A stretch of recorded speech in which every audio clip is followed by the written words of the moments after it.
어느 작은 마을에 제레미라는 이름의 청년이 살고 있었습니다. 그는 학문에 깊은 관심을 가지고 있었고 그 중에서도 특히 제레미 벤담이 공리주의 이론에 매료되어 있었습니다. 그는 늘 사람들에게 최대 다수의 최대 행복을 가져오는 선택을 강조하며 자신의 철학적인 견해를 주변 사람들과 나누고 싶어 했습니다. 어느 날 마을 전체가 참여하는 큰 축제가 열리기로 했습니다.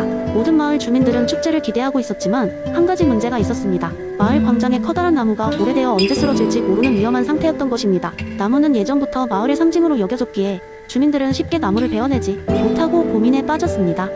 제레미는 고민을 해결하기 위해 지혜를 발휘하기로 했습니다. 그는 마을 회의에서 말했습니다. 저는 벤담의 공리주의에 기반하여 이 문제를 해결해보고자 합니다. 큰 나무를 베어내면 많은 사람들이 축제를 안전하게 즐길 수 있을 것입니다. 하지만 나무를 남겨두면 위험이 존재하게 되죠. 우리는 어떻게 해서든지 최대 다수의 최대의 행복을 선택해야 합니다. 그러나 모든 사람이 동의하지는 않았습니다. 한 노인은 그 나무가 마을을 상징화하고 있었고 수세기 동안 그 자리에 서 있었던 나무를 베는 것은 마을의 전통과 정신을 잃는 것이라고 주장했습니다. 제레미는 노인의 의견에도 귀 기울이며 대화를 이어갔습니다. 그렇습니다. 이 나무는 우리 역사에 큰 의미가 있죠. 하지만 나무에 대한 우리의 애정과 축제를 안전하게 즐길 수 있는 다수의 행복을 비교했을 때 우리는 더 많은 행복을 제공하는 쪽으로 결정해야 한다고 생각합니다. 우리의 감정도 중요하지만 미래를 위해 더 많은 사람들에게 혜택을 주는 선택이 필요합니다. 이 말을 듣고 마을 주민들은 고민에 빠졌습니다. 그리고 결국 제레미의 설득에 따라 모두가 동의했고 나무를 안전하게 옮기기로 결정했습니다.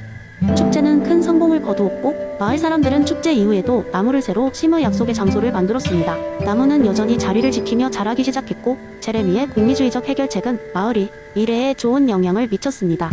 이 이야기는 크고 작은 결정에서 벤담의 공리주의가 어떻게 실제로 적용될 수 있는지를 보여줍니다. 감정과 전통을 존중하되 최대 다수의 최대 행복을 위해 어떻게 균형을 맞출 수 있는지를 고민하는 것이 중요하다는 메시지를 전달합니다. 제레미는 이후에도 사람들에게 공리주의 철학을 통해 마을 공동체에 기여할 수 있는 지혜를 심어주었습니다. 그가 고려한 판단 기준은 간단하지만 사람들의 행복을 극대화하려는 모든 노력에서 여전히 핵심적이었습니다.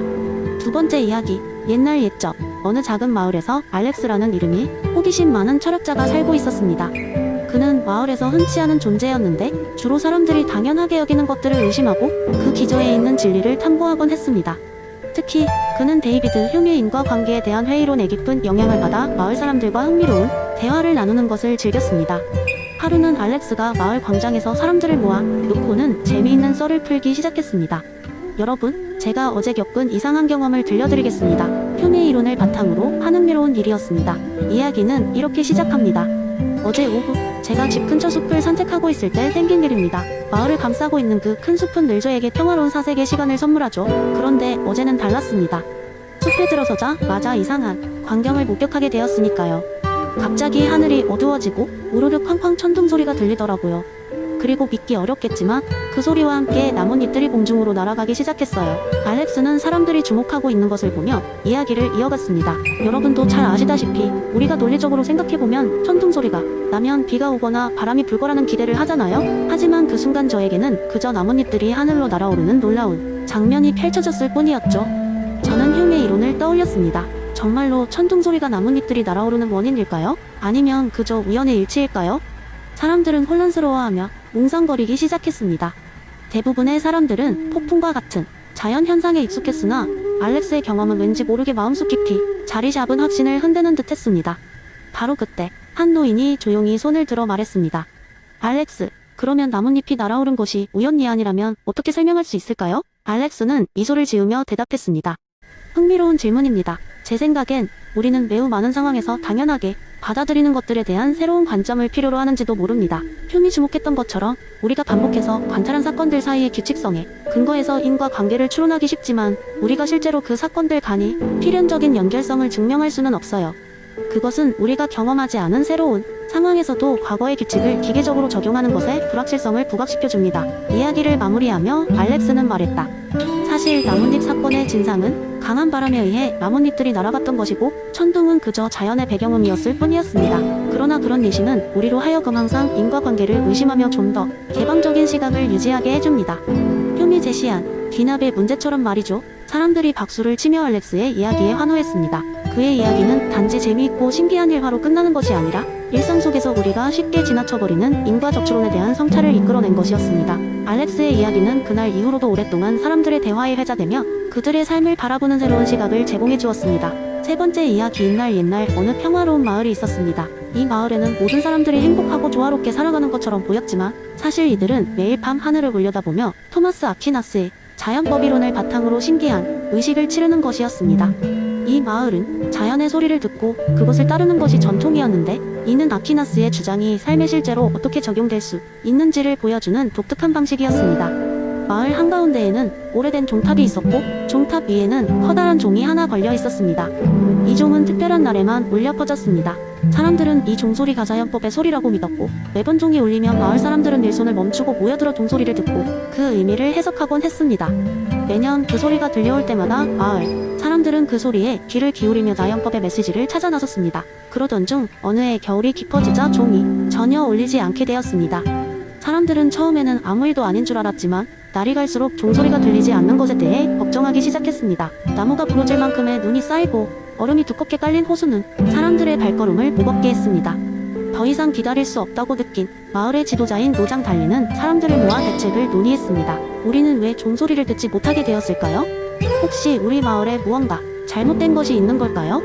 마을의 젊은이 중 하나가 이렇게 묻자 노장 달리는 점잖게 모든 사람들을 바라보며 대답했습니다. 우리에게 필요한 것은 바로 아퀴나스의 자연법을 다시금 되새기는 것입니다. 그리하여 마을 사람들은 그간 무감각하게 지나쳐왔던 일상 속의 작은 압박들을 살펴보고 스스로의 삶을 반성하기 시작했습니다. 각자 자신의 마음속 깊은 곳에 자리 잡은 오만, 탐욕, 게으름과 같은 사소하지만 중요한 문제들을 찾아내 해결하기로 했습니다. 사람들은 이 영적, 청춘 상태에 접어들기 시작했고 무의미하게 지나쳤던 사회적 유대관계의 중요성을 재확인하게 되었습니다. 놀랍게도 그렇게 마음을 정화하고 서로에게 사랑과 존중을 다시금 보여주기 시작하자 마을에는 이전보다 더 밝고 활기찬 에너지가 흘러넘치기 시작했습니다. 모든 것이 자연의 원리에 맞춰 돌아가는 듯 보였습니다. 그리고 어느 날 깜짝 놀랄 일이 일어났습니다. 마을을 잠재웠던 침묵의 겨울이 끝을 맺을 무렵 드디어 종소리가 다시 울려 퍼졌습니다. 그 소리는 사람들에게 선의 추구가 사회의 중심이 되어야 함을 상기시키며 자연법에 내재된 평화로운 메시지를 다시금 전달해 주었습니다. 그 후로 마을 사람들은 자연법의 소리를 놓치지 않기 위해 매일같이 자연법의 원칙을 따르며 선한 행동을 추구했습니다.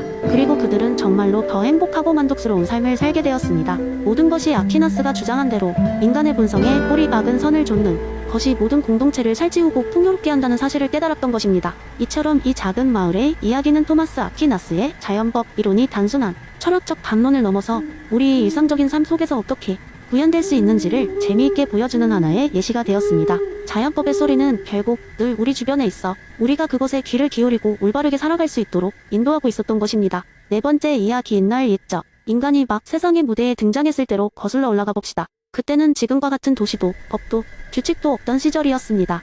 사람들은 서로 얼굴을 알아보게 되면 서로를 의심하고 조금이라도 더 나은 동굴과 더 많은 음식을 차지하기 위해 치열하게 싸우곤 했습니다. 이 시기를 만인에 대한 투쟁의 시기로 불렀죠. 그야말로 육체적, 정신적으로 소모적인 시대였습니다. 이 혼란 속에서 살던 사람들이 있었습니다. 어느 날 밤 깊은 숲속에 살고 있는 세 명의 인간, 토마스, 리비아, 그리고 제이콥이 서로의 동굴에서 만났습니다. 서로 아는 척도 많지 않았고 언제 또 싸움이 벌어질지 몰라 긴장된 분위기였죠. 하지만 이상하게도 그날 저녁은 달빛이 유난히 밝고 모든 것이 평화로워 보였습니다.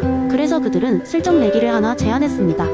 토마스, 우리 오늘만큼은 서로 싸우지 말고 재미난 게임을 해보면 어떨까? 리비아, 게임이라? 어떤 게임을 말하는 거지?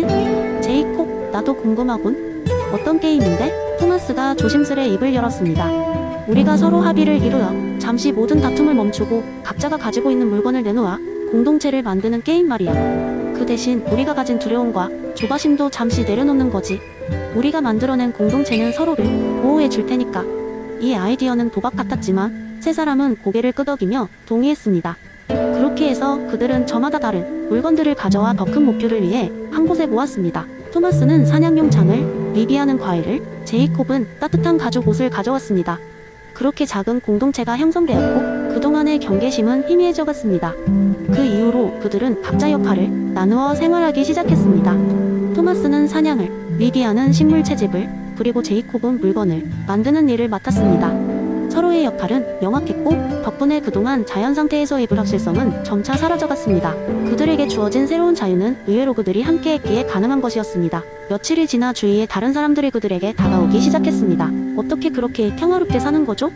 다른 사람들은 호기심과 약간의 질투를 담아 물었습니다. 그러자 그 셋은 그들이 사회계약을 설명하며 공동체의 힘과 신뢰에 대해 말해주었습니다. 서로 싸우지 않기로 한 합의 덕분에 안심하고 평화를 누릴 수 있었다고. 시간이 지나면 지날수록 그들의 이야기는 더 많은 사람들에게 전해졌습니다. 점점 더 많은 사람들이 그들처럼 합의를 이루기 시작했습니다.